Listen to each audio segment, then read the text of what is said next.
दोस्तों, आज की हमारी कहानी है हरिशरण और ज्योति के नाम। मैं नीम की छांव के नीचे मोड़ा डालकर बैठा बड़ी ही लगन से उसे देख रहा था। वो जो किसी छोटे बच्चे की तरह मुझसे रूठी हुई थी। कुएं से पानी निकालकर आंगन की कच्ची मिट्टी पर छिड़काव कर रही थी और जिसके परिणाम स्वरूप मिट्टी की खुशबू मेरे नथनों से होती हुई मेरी रूह तक को सराबोर कर रही थी। मैंने आंखें मूंद कर एक लंबी सांस अंदर खींची। इस खुशबू से बढ़कर प्यारी खुशबू कहीं न थी, मेरे देश की मिट्टी की खुशबू। मैंने अपनी मुट्ठी में जरा सी मिट्टी उठाई और फिर ज़मीन पर फेंकने लगा। इस मिट्टी पर तो मेरी जान भी कुर्बान थी। फिर मैंने आंगन में चलती ज्योति को देखा। वो तो मेरी जिंदगी थी। उससे बिछड़ने का ख्याल ही कितना जानलेवा था। इस प्यार को पाने के लिए मैंने कैसे कैसे इम्तिहानों से गुजरा था और आज आखिरकार वो मेरे पहलू में मेरे पास मौजूद थी। उसकी एक झलक देखने के लिए मैं कड़ी गर्मी में भी उसके घर की गली के नुक्कड़ पर खड़ा रहता था। प्यास भरी नज़रों से उसके कमरे की खिड़की पर निगाहें जमाए रहता। जब वो खिड़की खोलकर मुझे देखती तो मुझे ऐसा लगता जैसे ज़िंदगी की सारी घुटन इस खिड़की के रास्ते बाहर निकल गई हो। और प्यास ऐसी थी कि उसे देखकर और भी बढ़ने लगती थी। उसे पाने के लिए मैंने सबसे लड़ाई लड़ी थी और आज जब मैं उसे पूरी तरह पा चुका था और वो मेरी हो चुकी थी, फिर भी उसे देखकर दिल नहीं भरता था। उससे अपने प्यार का इजहार करता तो प्यास और भी बढ़ जाती। उसके करीब होता तो दूर जाने का ख्याल ही सहन करना मुश्किल लगता था। हमारी शादी को अभी 7 ही दिन हुए थे कि मेरा बुलावा आ पहुंचा था। मुझे वापस अपने फ़र्ज की ओर जाना था। ये मिट्टी मुझे बुला रही थी और कह रही थी कि जो वचन तुमने मेरी हिफाजत का लिया है उसे पूरा करो। आखिरकार मैं हाथ झाड़कर उठ खड़ा हुआ। मुझे पता था कि ज्योति मुझसे नाराज़ है। मेरे बिछड़ने का दुख उसके अंदर की खुशियों को और सुकून को ख़त्म कर चुका है। मगर वो जुबान से शिकायत नहीं करती थी। बस नाराज़ होती तो मुझसे दूर चली जाती थी, अपने आप को कामों में डुबो लेती थी और मैं जानता था कि उसे कैसे मनाना है। मैं उसके करीब गया। उसके गीले काले बालों में से पानी की बूंदें कमर पर गिर रही थीं। वो अभी अभी नहाकर निकली थी और घर के आंगन को भी नहला रही थी। मैं उसके पीछे से उसके बिल्कुल करीब जाकर उसके बालों को हथेली पर रखा और उनकी खुशबू अपने अंदर उतार ली। उससे अपना हक वसूल करने के बाद भी उसे फिर से अपने पहलू में बिठाकर प्यार जताने को जी चाह रहा था। इसीलिए मैंने उसे पीछे से पकड़ लिया। एकदम से पानी का कटोरा उसके हाथों से फिसल गया और आंगन की मिट्टी को और भी गीला कर गया। कहने लगी, क्या बदतमीजी है हरिशरण, छोड़ो मुझे। अब आप फिर से शुरू हो गए। मुझे अभी बहुत सारे काम करने हैं। उसने मेरी तरफ देखे बिना ही नाराज़गी भरे लहजे में कहा था। हालांकि मैं भी जानता था कि वो मुझसे दूर जाने पर तैयार नहीं है, जैसे खुद पर जतन कर रही हो कि अपना धैर्य न खो बैठे। मैंने उसे और भी अपने साथ लगा लिया। उसकी गीली पीठ से मेरा सीना टकराया तो एक सुखद अनुभूति मेरे तन बदन में फैल गई। मुझे पता था कि उसका चेहरा लाल हो चुका है। जब भी मैं उसे अपने करीब करता था वो ऐसे ही लाल पड़ने लगती थी।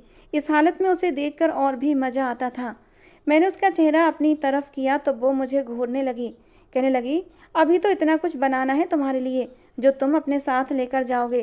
तुम्हारा सारा सामान पैक करना है। खुद तो तुम बहुत ही लापरवाह हो। सारा कुछ मुझे ही करना पड़ेगा और तुम्हें इन झमेलों से फुर्सत नहीं मिल रही। मैंने कहा, तुमसे प्यार जताने के अलावा मुझे और कोई काम आता ही कहाँ है। मैंने उसके गीले बालों में उंगलियां फिराईं और उसके माथे पर चुम्बन दिया तो वो एकदम से रोने लग गई। और यही तो मैं चाहता था कि जो उसके दिल के अंदर का बोझ है उसे बाहर निकालूं ताकि वो कुछ हल्की फुल्की हो जाए। वो हिचकियों से रो रही थी और मेरे दिल को भी अपने साथ बहा कर ले जा रही थी। मैंने उसे अपने आप से लगा लिया। मैंने कहा, ज्योति, मैं बहुत जल्द लौट आऊँगा। हमारा ये हिज्र बहुत जल्द फिर से मिलन में बदल जाएगा। तुमसे प्यार करना जैसे मेरे खून में मिला है उसी तरह से इस मिट्टी की हिफाजत करना भी मेरी रूह में समाया है। इन दोनों कामों से मैं छुटकारा नहीं पा सकता, इसलिए मुझे जाना ही होगा। मगर मैं वादा करता हूँ कि तुम्हें हर महीने चिट्ठी भेजूंगा। उसमें अपनी दीवानगी भरी मोहब्बत का इजहार करूंगा और किसी रोज़ बिना बताए चुपके से आ जाऊंगा। तो मैं यूं ही पीछे से पकड़कर अपने साथ लगा लूँगा और फिर जुदाई के दिन ख़त्म हो जाएंगे और प्यार के मिलन के मौसम की शुरुआत होगी। मैं उसके कानों में अपनी मोहब्बत का रस घोलने लगा और उसके आंसू टूटकर आंखों से मेरे सीने में समाने लगे। मगर मैं अपने आप को कमज़ोर नहीं कर सकता था। जुदाई का कड़वा घूंट पीने के बाद मिलन का मीठा लम्हा ज़रूर आएगा। यही विश्वास मुझे अपनी ज्योति को दिलाकर सरहद पर जाना था। वो मुझसे अलग हुई तो उसकी नाक बिल्कुल लाल हो चुकी थी और आंखें भी लाल भभूका। मैंने उसके आंसू अपनी उंगलियों के पोरों में समेटे और उसे दिलासा देने लगा। वो बिल्कुल बच्चों की तरह थी। मैं उसे पुचकारने लगा। ज्योति मेरे ताई की छोटी बहन थी, मुझसे पूरे 7 साल छोटी थी। मगर प्यार ये नहीं देखता कि प्रेमी और आपकी उम्र में कितना फ़र्क है। ये तो ऐसा बीज है जो किसी भी ज़मीन में बोया जाए तो उग आता है। ताया जान और ताई की शादी को 8 साल गुजर चुके थे, लेकिन भगवान ने उन्हें औलाद की खुशी नहीं दी थी। कोई डॉक्टर, कोई बाबा ताई जी ने नहीं छोड़ा था, लेकिन हर तरफ से ताई जी नाउम्मीद ही हुई थी। डॉक्टरों ने भी साफ कह दिया था कि तुम कभी माँ नहीं बन सकती। कमी ताई जी के अंदर थी, लेकिन मेरे ताया ताई जी से बहुत प्यार करते थे और उन्होंने ताई जी को समझाने की बहुत कोशिश की कि भगवान की मर्जी में खुश होना चाहिए। लेकिन ताई जी बच्चे की कमी हमेशा से खलती थी और फिर शायद भगवान ने उनकी झोली में एक बच्चा डालने का फैसला कर ही लिया। लेकिन इसके बदले ताई जी को अपनी माँ को खोना पड़ा था। भगवान का चमत्कार था कि ताई जी की शादी के 8 सालों बाद ताई जी की माँ उम्मीद से हुई थी और इस उम्र में बच्चे को जन्म देने का ख्याल ही ताई जी की माँ को शर्मिंदा कर रहा था। लेकिन औलाद तो औलाद होती है और कोई भी माँ अपनी औलाद को मार नहीं सकती, और इसीलिए ताई जी की माँ ने अपने बच्चे को जन्म देने के बारे में सोचा था। लेकिन एक तो उम्र ज़्यादा थी, ऊपर से कमज़ोरी थी। उम्र और कमज़ोरी की वजह से बच्चा तो सही सलामत दुनिया में आ गया था, लेकिन बच्चे को जन्म देते हुए ताई जी की माँ इस दुनिया से गुजर गईं। लेकिन मरते मरते उन्होंने ज्योति को ताई जी की गोद में डाल दिया था कि आज से तुम ही इसकी माँ हो। और ताई जी ने भी रोती हुई आंखों के साथ उस नन्ही सी कली को अपनी आगोश में समेट लिया था। तब से ताई जी ने ज्योति को बिल्कुल सगी माँ की तरह पाला था। ताया और ताई जी के साथ हमारे रिश्ते शुरू से ही ख़राब थे, मगर मैं ज्योति को शुरू से ही पसंद करता था। हम एक साथ खेलते थे तो ज्योति की बहन यानी ताई जी ज्योति को मारती और कहती, खबरदार जो तू हरिशरण के करीब भी गई तो। और ज्योति बाद में रोते हुए अपनी बहन की शिकायत मुझसे करती, कहती, हरिशरण दीदी बहुत गंदी है, मुझे तुमसे बात नहीं करने देती। मैं उसे पुचकारने लगता। वो मुझसे छोटी थी, इसलिए इन बातों को समझ नहीं पाती थी कि अपनों के बीच की कड़वाहट की वजह से ज्योति और हरिशरण का दिल शायद एक दूसरे से जुड़ ना पाए। मैं तो ये सोचकर ही परेशान हो जाता था। ताई जी तो हमारी सबसे बड़ी विरोधी थीं, क्योंकि वे मेरे पापा को पसंद करती थीं, मगर उनकी शादी मेरे पापा के बड़े भाई से हो गई थी। उन्होंने ताया जी के दिल में भी मेरे पापा के लिए नफरत का बीज बोया, जो अब एक विशाल वृक्ष बन चुका था। एक बार ज्योति बहुत ज़्यादा बीमार पड़ी थी। उसके बचने के चांस बिल्कुल भी नहीं थे। उस समय वो सिर्फ 1 साल की थी। ताई जी का रो रोकर बुरा हाल था। ज्योति के अलावा उनका कोई और दूसरा सहारा नहीं था। उन्हें तो ज्योति ने ही अपनी औलाद नजर आती थी। डॉक्टरों ने भी जवाब दे दिया था, लेकिन फिर भगवान का ऐसा चमत्कार हुआ कि हकीम की दवा ज्योति को लग गई थी और वो एकदम से ठीक हो गई थी। और इस खुशी के बाद मेरे मम्मी पापा उनके घर मिठाई देने गए थे, तो उन्होंने मिठाई की टोकरी उठाकर बाहर फेंक दी और कहा कि चले जाओ हमारे घर से, हमें तुम्हारी कोई बधाई नहीं चाहिए। उस वक्त मैं 5 साल का नासमझ बच्चा था, मगर जब ज्योति 5 साल की हुई तो मैं उसके साथ खेलने लगा। वो बहुत मासूम थी, किसी गुड़िया की तरह। उसकी दोनों चोटी पकड़कर खींच देता। वो रोती तो उससे मना भी लेता। वो भी मुझसे बहुत जुड़ी हुई थी। कभी कभी मैं ताया के घर चला जाता। ताया का तो दिल बदल गया था। वे मुझसे प्यार से मिलते थे, मगर ताई को ये बात खलती रहती। ताया के सामने कुछ ना कहती, मगर अकेले में मुझे 100 बातें सुनाती कि मेरी ज्योति से दूर रहो। जो तुम सोच रहे हो ऐसा मेरे मरने के बाद ही संभव है। और मैं तो 10 साल की उम्र में ऐसा सोच भी नहीं सकता था कि मैं कभी ज्योति को अपनी ज़िंदगी बनाऊंगा, और ना ही मुझे इन चीज़ों के बारे में अच्छे से ज्ञान था। मगर फिर धीरे धीरे ज्योति और मेरा दिल एक ही छाती में धड़कने लगा था। प्रेम शब्द मैंने जिस किताब में पढ़ा था, उसके पहले पन्ने पर मैंने ज्योति का नाम लिख दिया था, क्योंकि उसे देखकर ही मुझे प्रेम शब्द की परिभाषा समझ आई थी। हम एक छोटे से गांव हरिपुर के रहने वाले थे, और इस गांव की हवा में हमारी प्रेम की धुन रच बस गई थी, और जो भी इस धुन को सुनता था उसकी ताल पर नृत्य करने लगता था। मैं 22 साल का हुआ तो ज्योति 16 साल की थी। उस पर जवानी खूब चढ़ी थी। जब वो मेरी किसी बात पर अपना दुपट्टा दांतों तले दबाती तो मेरा दिल चाहता कि उस पल को कैद करके अपनी जेब में डाल लूं और अकेले में फिर से उसे दोहराऊं। हमारी प्रेम कहानी उम्र के साथ साथ और मजबूत होती चली गई थी। उसी दौरान मेरी सेना में नौकरी भी लग गई थी, क्योंकि मैं काफ़ी मजबूत कद काठी का लड़का था। मुझे प्रशिक्षण के लिए 6 महीने के लिए जाना था और वो समय मेरी ज़िंदगी का सबसे कठिन समय था। ज्योति का तो रो रो कर बुरा हाल था। वो तो जिस दिन मुझसे पीपल के पेड़ के नीचे ना मिलती उसका दिन ही नहीं निकलता था। मैंने उसे चुप करवाया और कहा, तुम परेशान मत हो ज्योति, मैं बहुत जल्द लौट आऊँगा, मगर जाने से पहले तुम्हारा हाथ मांग कर जाऊँगा, तुम्हें अपना बना कर जाऊँगा, क्योंकि तुम सिर्फ मेरी हो। और वो एकदम से परेशान हो गई, कहने लगी, नहीं हरिशरण, मेरी दीदी कभी भी हम दोनों को एक नहीं होने देंगी। वो मर जाएगी मगर मेरा और तेरा मिलन नहीं होने देगी। वो फूट फूट कर रोने लगी, क्योंकि ताईजान वो अकेली रुकावट थी जो हमारी प्रेम के बीच दीवार बनकर खड़ी थी। हालांकि पूरा गांव हमारी प्रेम की कहानियों और सच्चाइयों से भली भांति परिचित था। सब यही कहते थे कि ज्योति सिर्फ हरिशरण के लिए बनी है और हरिशरण ज्योति के लिए। अब तो ताया जान भी इतना ज़्यादा विरोध नहीं करते थे, मुझसे प्यार करते थे, मगर ताई को मैं एक आँख नहीं भाता। फिर भी मैंने अपने माँ बाप को उनके घर भेज दिया। जब वे उतरे हुए मुंह लेकर वापस आए तो मेरा दिल ही टूट गया था। ताई जान कितनी निर्दयी थीं। अपने प्रेम के ना मिलने का बदला अपनी ही सगी बहन को उसका प्रेम से वंचित करके ले रही थीं। ज्योति का घर से बाहर निकलना भी बंद कर दिया गया था और ताया जान भी मजबूर थे। हालांकि उनकी इच्छा तो थी, मगर ताई से दबकर रहते थे। मैं जानता था ज्योति किस हाल में होगी। वो तो मुझे देखे बिना रह ही नहीं सकती थी। मैंने बहुत कोशिश की कि किसी तरह उससे मिल लूं, उसकी एक झलक देखकर अपनी आंखें ठंडी कर लूं, मगर वो सख्त पहरे में थी। हमारे प्रेम पर मिलन से पहले ही विरह की मोटी चादर चढ़ चुकी थी और उस चादर की ओर से ज्योति को देखना बहुत मुश्किल था। अब मैं मुंह उठाकर उनके घर भी नहीं जा सकता था और मेरे प्रशिक्षण पर जाने का समय भी नज़दीक था, मगर उससे पहले मैं उससे मिलना चाहता था। बस उसे एक बार देखना चाहता था, उसे सीने से लगाना चाहता था, मगर बस मैं सोच कर ही रह जाता। एक दिन मैं उसी पीपल की मेहरबान छांव तले बैठा था कि एक बच्चा आया और मुझे हाथ में खत पकड़ाकर चला गया। मैं हैरान था कि ये क्या है, मगर जब वो खत खोला तो दिल की धड़कनें बेतरतीब होने लगीं, क्योंकि वो ज्योति की तरफ से था, जिसमें लिखा था कि अगर आज रात मैं उससे मिलने नहीं गया तो वो जहर खाकर मर जाएगी।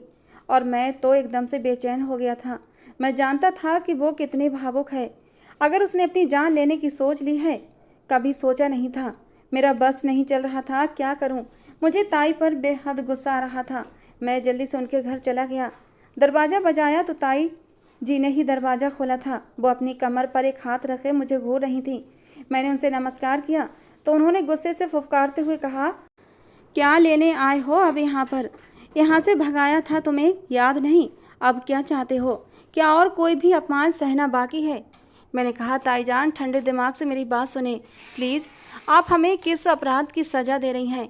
आप अच्छी तरह से जानती हैं कि हम एक दूसरे के बिना नहीं रह सकते और ज्योति बहुत जज्बाती है। अगर वो कोई गलत कदम उठाती है तो आप ही उस बात की जिम्मेदार होंगी।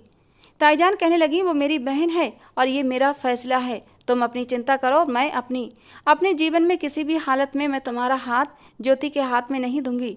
ताई ने जोर से दरवाज़ा मेरे मुंह पर बंद कर दिया और मैं एकदम से खामोश रह गया। वो कितनी निर्दयी और कठोर थीं। उन्हें तो अपनी बहन की खुशी की भी परवाह नहीं थी। वो ऐसी बहन जिसे उन्होंने माँ बनकर पाला था। मैंने निर्णय कर लिया कि अब मुझे विद्रोह करना होगा, क्योंकि समस्या सीधी सुलझने वाली नहीं थी। रात को मैंने ताईजान के घर की दीवार फांदकर उनके आंगन में कूद गया। सभी लोग सो रहे थे, लेकिन मुझे पता था ज्योति मेरा इंतजार कर रही होगी। उसका कमरा ऊपर था। मैं सीढ़ियों से धीरे से होता हुआ उसके कमरे के सामने गया। इससे पहले कि मैं दस्तक देता, दरवाज़ा अपने आप खुल गया और ज्योति ने मुझे अपने साथ कमरे में खींच लिया। उसका इतना उत्साही व्यवहार देखकर मैं डर गया। वो किसी डरपोक चिड़िया की तरह मेरे सीने से चिपक कर काँप रही थी और रो रही थी। हरिशरण, मैं तुम्हारे बिना मर जाऊंगी। मुझे मरना है। प्लीज़ मुझे साथ ले चलो, वरना मैं मर जाऊंगी। मैं एक पल भी तुमसे अलग नहीं हो सकती। उसके आंसू मेरे सीने में समा रहे थे। मैंने धीरे धीरे अपनी उंगलियां उसके बालों में फिरानी शुरू की। वो बुरी तरह बच्चों की तरह रो रही थी और मैं पहली बार बहुत परेशान हो गया था। हालांकि इस तरह के जज्बाती पलों को कौन पसंद नहीं करता, लेकिन मुझे उसकी जान और शांति से ज़्यादा कुछ भी प्रिय नहीं था। मैं चाहता था कि उसके प्रेम में ठहराव हो, कठिन समय का सामना करने की हिम्मत हो, क्योंकि शायद हमारे प्रेम की किस्मत यही थी। मैंने उसे खुद से अलग किया, उसे कंधों से पकड़कर नज़दीक किया और कहा, ज्योति इधर देखो मेरी आंखों में। अगर तुम इस तरह टूट जाओगी तो हमारे दिल कभी एक नहीं हो पाएंगे। तुम्हें हिम्मत से काम लेना होगा। मेरा तुमसे वादा है कि जाने से पहले तुम्हारी उंगली में अपने नाम की अंगूठी पहना कर ही जाऊंगा। मुझ पर विश्वास रखो। तुम्हें एक मजबूत और समझदार पत्नी का किरदार निभाना होगा, क्योंकि तुम एक सैनिक की पत्नी बनोगी और सैनिक की पत्नी को इंतजार भी करना पड़ता है। वो कई कई महीनों तक गांव की कच्ची पगडंडियों पर नजरें जमाए अपने पति के लौटने का इंतजार करती हैं। चुप्पी की हवा में उड़ते परिंदों को देखती हैं कि कहीं कोई परिंदा अपनी चोंच में उसके प्रिय की चिट्ठी दबाए तो नहीं आ रहा। कभी कभी तो ना पति लौटता है और ना ही संदेश, बस उसकी खून से सनी वर्दी ही लौटती है। क्या तुम इतनी मजबूत पत्नी बन सकोगी कि ऐसे किसी भी खबर को सह सको? अगर तुम्हारा जवाब हाँ है तो मैं वादा करता हूँ तुम्हें मंगनी की अंगूठी पहनाकर और अपने नाम करके जाऊँगा। लेकिन अगर तुम बच्चों की तरह रोगी तो मैं तुम्हें अपने साथ बांध कर तुम पर अत्याचार नहीं करूँगा। ज्योति मेरी बातों को सुनकर 2 कदम पीछे हट गई थी। अब वो डरावनी सी लग रही थी। शायद उसे मुझसे डर लगने लगा था। उसने कहा, ऐसी बातें मत करो हरिशरण, मुझे डर लगता है। वो दीवार के साथ लग गई और उसके होंठों से अब टूटती हुई सिसकियाँ निकल रही थीं, जैसे वो मेरे सामने बहुत मजबूत बनकर खड़ी हो। मैं अचानक मुस्कुराने लगा। उस समय ज्योति पर बहुत प्यार आ रहा था। मैं उसके करीब गया, उसके बेदाग चेहरे से टपकते आंसू पोंछने लगा और कहा, तुम्हें मुझसे कोई अलग नहीं कर सकता। मेरे प्रेम में इतनी ताकत है कि कोई उसके सामने खड़ा नहीं हो सकेगा। लेकिन मुझे सिर्फ तुम्हारा डर है कि क्या तुम मेरी प्रेम को सह पाओगी। मैंने मखमली स्वर में उससे पूछा तो वो जैसे कांपने लगी और मुझे उसे तंग करने में मज़ा आ रहा था। उसने कहा, क्या क्या मतलब सह लूँगी? मैं भी तुमसे उतना ही प्यार करती हूँ, बल्कि उससे भी ज़्यादा करती हूँ। अपनी जान भी दे सकती हूँ, चाहो तो आजमा लो। और मैंने बेवजह उसके गुलाबी होंठों पर उंगली रख दी और कहा, अगर जान देने की बात दोबारा करोगी तो हमेशा के लिए मुझसे रूठ जाओगी। जान देने वाला अपनी जान दे देता है, उसे बस एक बार मरना होता है, लेकिन जिसके लिए वो मरता है वो हर पल मरने लगता है। आज मैं बस चोरी के दरवाजे से आया हूँ तुमसे मिलने, ताकि तुम्हें बता सकूं कि आज के बाद ये बेवकूफ़ी की बातें मत करना, वरना मैं कोई बुज़दिल इंसान नहीं हूँ जो रात के समय सबसे छुपकर तुमसे मिलकर अपने प्रेम का यकीन दिलाता रहूँ। मेरे स्वर में थोड़ी सख्ती आ गई थी। उसने कहा, ठीक है, गुस्सा तो मत करो, बस तुम्हें देखना चाहती थी इसीलिए बुला लिया, वरना तुम्हें तो पता है कि दीदी तो घर से बाहर भी निकलने नहीं देती। माफ़ कर दो, अब ऐसा नहीं करूँगी। लेकिन तुम्हें अपना वादा निभाना होगा, मुझसे सगाई करके जाना। मैं तुम्हारी अंगूठी को सीने से लगाकर सोऊंगी। और मैंने मुस्कुराते हुए उसके माथे पर प्रेम की मोहर लगा दी। मैंने कहा, इस अंगूठी को पहनने के बाद तुम्हें खुद में मजबूती भी लानी होगी, क्योंकि तुम एक सैनिक की पत्नी बनने वाली हो। जल्दी ही मिलते हैं। ये कहकर मैं वहाँ से चला गया। अब मैं जानता था कि ज्योति को कैसे अपनाना है। मुझे ताई जी से कोई बात नहीं करनी थी। जो भी बात करनी थी अब ताया से करनी थी, और उन्हें मेरी बात माननी ही होगी। मैं बस ताया से इतना ही कह पाया कि या तो ज्योति को मेरी ज़िंदगी बना दें या फिर अपने इकलौते भतीजे की मौत को स्वीकार कर लें, क्योंकि अगर हम दोनों एक दूसरे को ना मिले तो वो भी जहर खा लेगी और मैं भी। याद रखना, मैं भी जान से जाऊंगा और उधर ज्योति भी अपने आप को ख़त्म कर लेगी। ज्योति को आपने सगी औलाद की तरह पाला है, उसे सगी औलाद की तरह प्यार दिया है, क्योंकि ज्योति के अलावा इस दुनिया में आपका कोई और नहीं है। उसी से आपने अपने औलाद की प्यास को बुझाया है। याद रखना, ज्योति के बाद आप बे औलाद हो जाएंगे, आपका आंगन सूना हो जाएगा। ताई जान की जलन और दुश्मनी की वजह से आप अपने घर की रौनक को मत खोइए, क्योंकि ताई जान को उसकी ज़िंदगी से ज़्यादा बदला प्यारा है। ताया जान मेरी बात सुनकर बहुत परेशान हो गए और बोले, तुम 3 दिन बाद ज्योति को अपने नाम कर लेना, मैं ताई जान को संभाल लूँगा। और मैं यही चाहता था कि ताया जान ज्योति के लिए कुछ तो खड़े हों। आखिर वो उसके पालनहार थे और पालनहार को भी हक होता है कि वो अपनों की ज़िंदगी का फैसला करें। 3 दिन बाद जब मेरे माँ बाप गए तो उन्होंने ज्योति को अंगूठी पहना दी। ताई जान की आंखें रो रो कर सूजी हुई थीं, क्योंकि ताया जान ने ज़रूर उन्हें मना लिया होगा। आखिर वे पुरुष थे, कितनी देर तक औरत से दबकर रहते। और इस तरह ज्योति से किया गया वादा पूरा होने के बाद आखिरकार आज वो दिन आ ही गया था जब मुझे 6 महीने के लिए ट्रेनिंग पर जाना था। वहाँ से लौटने के बाद हमारी शादी होने वाली थी। आज मुझे स्टेशन पर सब छोड़ने आए थे। मैं बार बार पीछे मुड़ मुड़ कर देख रहा था कि शायद ज्योति भी आ जाए, क्योंकि उसे भी एक बार मैं देखना चाहता था और वो भी शायद मुझे एक बार देखना चाहती होगी। लेकिन जब मैंने ताया जान को अकेले ही तांगे से उतरते देखा तो दिल अफसोस से भर गया था। ताया जान ने मुझे गले से लगाकर खुशी जताई कि मैंने सैनिक बनने का फैसला किया था, क्योंकि सभी जानते थे कि मेरे देश के लिए लड़ने और देश की रक्षा करने मेरा कितना बड़ा लगाव था। और आज आखिरकार मेरा सपना पूरा हो गया था। मैं ट्रेन में सवार हो चुका था और दरवाजे के पास खड़ा सबको अलविदा कह रहा था। मेरी आंखें बार बार गांव की ओर जाती, उस पगडंडी पर जम जाती। दिल जोर जोर से धड़क रहा था कि वो जरूर आएगी, चाहे उसे अकेले ही क्यों ना आना पड़े। ट्रेन धीरे धीरे चलने लगी और सीटी बजने लगी थी कि अचानक एक तांगा तेज दौड़ता हुआ आता दिखा, धूल उड़ाता हुआ, जैसे कोई जल्दी में किसी अपने को अलविदा कहने आ रहा हो। अचानक वो तांगा रुका और एक काले चादर में लिपटी लड़की बाहर आई। दूर से ही उसके सफ़ेद हाथ में एक छोटी सी अंगूठी दमक रही थी, वो जो हमारे प्रेम को एक खूबसूरत रिश्ते में बदलने की निशानी थी। ट्रेन अब गति पकड़ रही थी और हम एक दूसरे को दूर जाता हुआ देख रहे थे। वो वहीं जमकर मुझे देखती रही। उसकी आंखों में पहले से ही इंतजार की लौ जलती दिख रही थी। ट्रेन की गति जैसे उस लौ को हवा दे रही थी। मेरा जी चाहा मैं जल्दी से भाग कर जाऊं और उसे अपने आप में समेट लूं, वो जो अब सिर्फ मेरी थी। लेकिन कर्तव्य के रास्ते में प्रेम को इंतजार की सूली पर चढ़ाना ही पड़ता है। हिजर की रातें काटनी पड़ती हैं, फिर कहीं जाकर कोई मिलन का पल आता है। हमें भी उसी पल का इंतजार करना था। मेरी ट्रेनिंग अपने गांव से बहुत दूर एक बंजर इलाके में रखी गई थी, जहां गर्मी और धूप बहुत ज़्यादा थी। ट्रेनिंग बहुत कठिन थी। हमें दुश्मनों के हमले से बचने के लिए हर उपाय सिखाए जाते थे, क्योंकि इसके बाद मेरी सीमा पर ही ड्यूटी लगनी थी। हर देशभक्त की तरह अपने देश के लिए लड़ने का जज्बा मेरे अंदर भी था।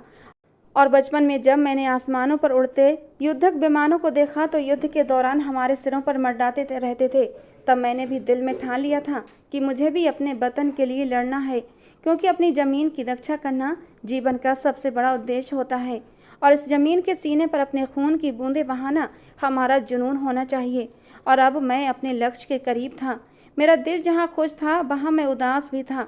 जब एक मासूम सी तस्वीर आंखों में उतरती और मुझे सोने नहीं देती, दिल में गुदगुदाने वाले ख्याल मुझे तड़पाए रखते। हमारे बीच खतों का आदान प्रदान रह गया था, एक दूसरे से अपनी बेचैनियाँ व्यक्त करने के लिए।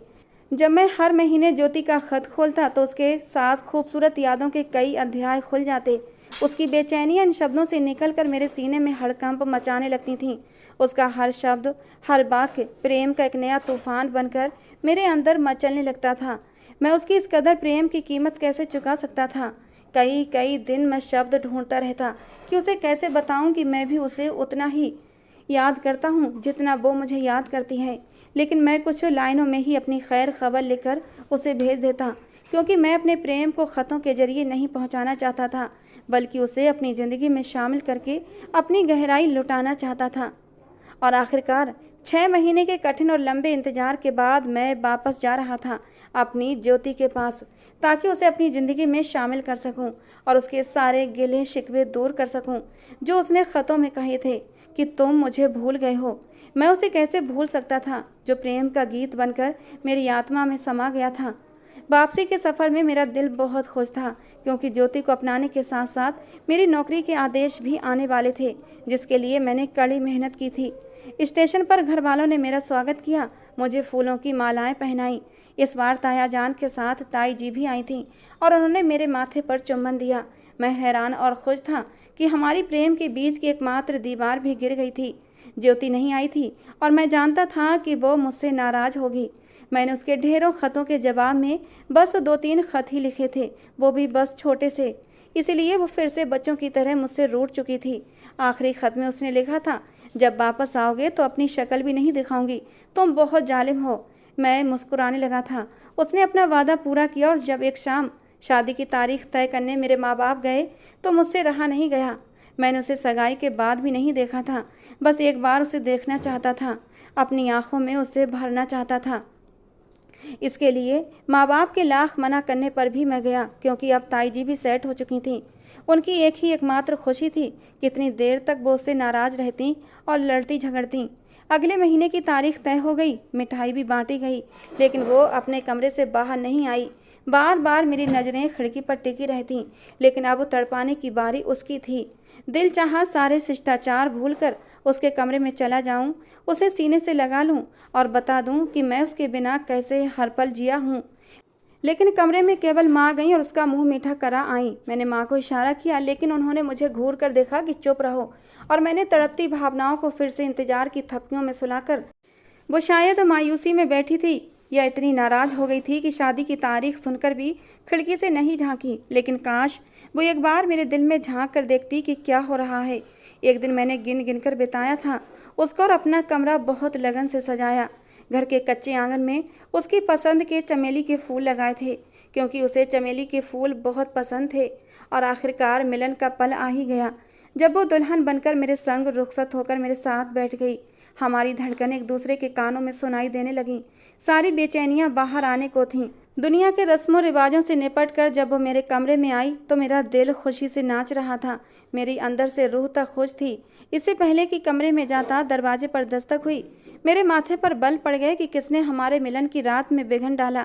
लेकिन बाहर जाकर देखा तो एक डाकिया एक कागज हाथ में लिए खड़ा था, और मैं जानता था कि ये कागज नहीं, ये वो कर्तव्य था जिसे मुझे हर हाल में निभाना था। मेरी नौकरी के आदेश आ गए थे।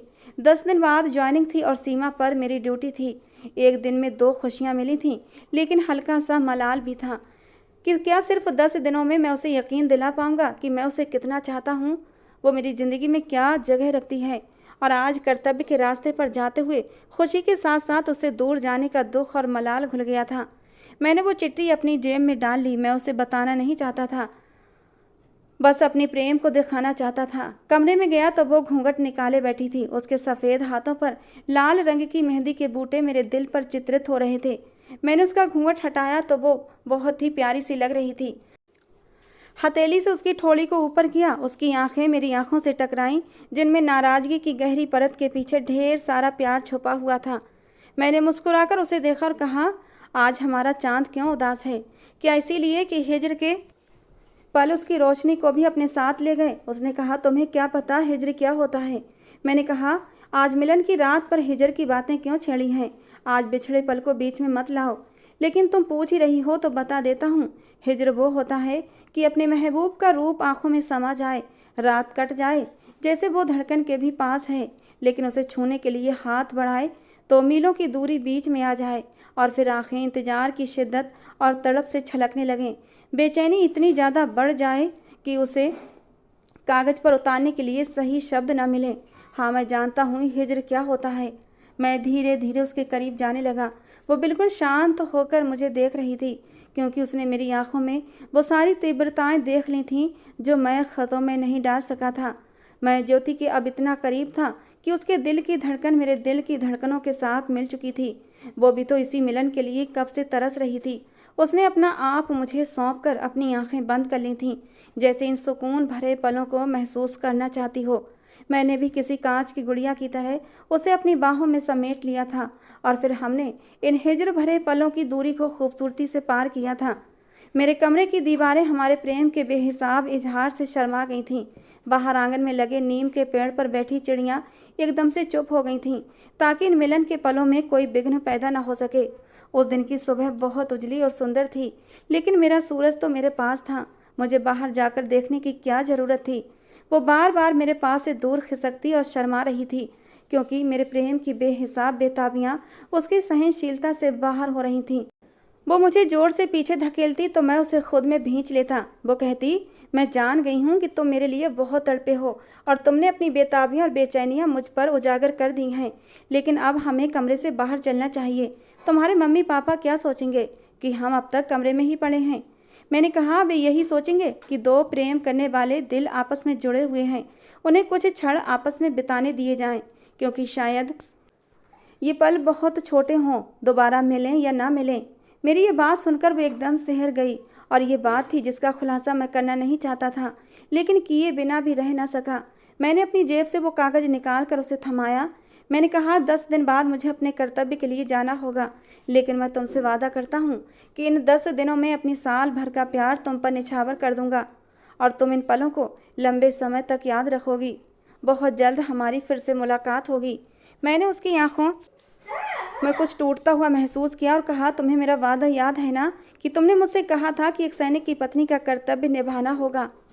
मैं ज्योति को रोता सिसकता छोड़कर अपने कर्तव्य की ओर चल पड़ा था, क्योंकि ये मेरा पहला कर्तव्य था। मैं इसे छोड़ नहीं सकता था। वो मुझे ट्रेन तक छोड़ने आई थी। धीरे धीरे ट्रेन आंखों से ओझल हो चुकी थी और ज्योति ने इस दृश्य को अपनी आंखों में कैद कर लिया था और उदास मन के साथ घर की ओर चलने लगी थी। अब उसे इन 10 दिनों की यादों को और अपने पति से मिले प्यार भरे खतों के सहारे इन इंतजार की घड़ियों को बिताना था, और ये बहुत मुश्किल था, क्योंकि एक सैनिक की पत्नी होना आसान नहीं होता। लेकिन फिर भी उसने अपने अंदर हिम्मत इकट्ठा कर ली थी। जहाँ प्यार होता है वहाँ कुछ कमी भी होती है, लेकिन कुछ दिनों तक ये बहुत अधिक गुमसुम रही थी। वो हमेशा मेरे ख्यालों में खोई रहती थी। मेरे साथ बिताए वो मोहब्बत भरे पल ज्योति को बहुत याद आते थे। मेरी माँ भी उसे कुछ नहीं कहती। वो घर की लाडली थी और कम उम्र में ही उसे पति की जुदाई का सामना करना पड़ रहा था। वो पति जो उसे अपनी सारी चाहतें और प्रेम लुटाकर चला गया था। एक दिन घर का दरवाज़ा बजा। ज्योति दौड़ती हुई दरवाजे के पास गई, क्योंकि उसे अब हर समय इंतजार रहता था कि कोई ना कोई खत लेकर जरूर आएगा। दरवाज़ा खुला तो सामने कुछ लोग खड़े थे। शायद वे सेना के लोग थे और वर्दी में थे, और ज्योति को सवालिया नज़रों से देख रहे थे। कहने लगे, क्या आप हरिशरण की पत्नी हैं? ज्योति दिल संभालती हुई कहती है, जी हाँ, मैं उसकी पत्नी हूँ। आप कौन हैं और कहाँ से आए हैं? इस सवाल पर उन्होंने एक चीज़ उसे सौंप दी, जो एक डिब्बे में बंद थी। ज्योति ने मुश्किल से वो डिब्बा उठाया था, क्योंकि उसका वजन शायद उसके शरीर और आत्मा से कहीं ज़्यादा था। उसका दिल तेजी से धड़क रहा था। जैसे ही उसने डिब्बा खोल कर देखा, उसके पैरों तले से ज़मीन खिसक गई थी। एक चीख ज्योति के मुंह से निकल गई थी, और उस चीख में ऐसा दर्द भरा हुआ था कि पेड़ों पर बैठे परिंदे भी पर फड़फड़ाकर उड़ने लगे थे, क्योंकि उस डिब्बे में तो दोस्तों, ये कहानी का पहला भाग था। कहानी का दूसरा और आखिरी भाग सुनने के लिए कल तक का इंतज़ार करें। कल इसी समय कहानी का दूसरा और आखिरी भाग अपलोड किया जाएगा। अब तक की कहानी आपको कैसी लगी कमेंट बॉक्स में ज़रूर बताना। पसंद आई हो तो प्लीज़ लाइक करना। हमारे चैनल पर रोज़ एक नई कहानी अपलोड होती है, उसे सुनने के लिए हमारे चैनल को भी सब्सक्राइब करना। मिलते हैं दोस्तों अगली नई कहानी के साथ।